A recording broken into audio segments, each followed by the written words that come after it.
New tonight, with pumpkin spice season underway, Grand Strand coffee businesses say they're feeling the impacts of tariffs. That means the price of your trendy fall drink has probably gone up from last season. News 13's Adriana Lawrence joins us in studio. And Adriana, how are coffee shops navigating this new normal? Well, Edward, that new normal is what both established and brand new businesses say they're figuring out as we head into the trendiest time of year for coffee consumers. I would say pumpkin or our fall drinks are at least 75% of our sales.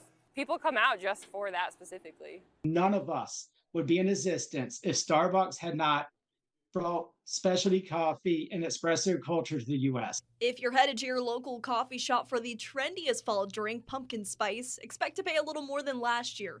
Co-owner of Grand Strand Coffee, Banks Thomas, says in the next few days, his shop will increase prices by 20%. The coffee market itself has since then tripled. Then you got tariffs. And in order to keep labor and get good people that we have, we're paying 25% higher labor costs than we did in 2020, and we've never done a price increase. Banks says their shop opened in 2020, and now we're trying to keep up with what he says is a record high coffee market. Key Coffee Company, a 6-week-old business, says it's been a challenge pricing out a cup of coffee while also making sure it's affordable. Knowing that our beans are going up because of the tariffs has definitely impacted the way that I have had to reformat my pricing structure. Conway-based Rustic Rose says they've looked at several different countries depending on the tariff to buy their coffee.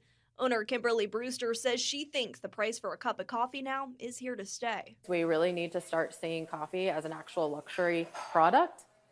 This has happened in alcohol sales just the same. And so if we don't treat it like that, then it's going to be difficult to want to go back to those really low prices, which I just don't think we'll ever see again. But there might be one silver lining. That the producers and the farmers who are actually putting in way more work than we are going to finally get the fair trade that they deserve.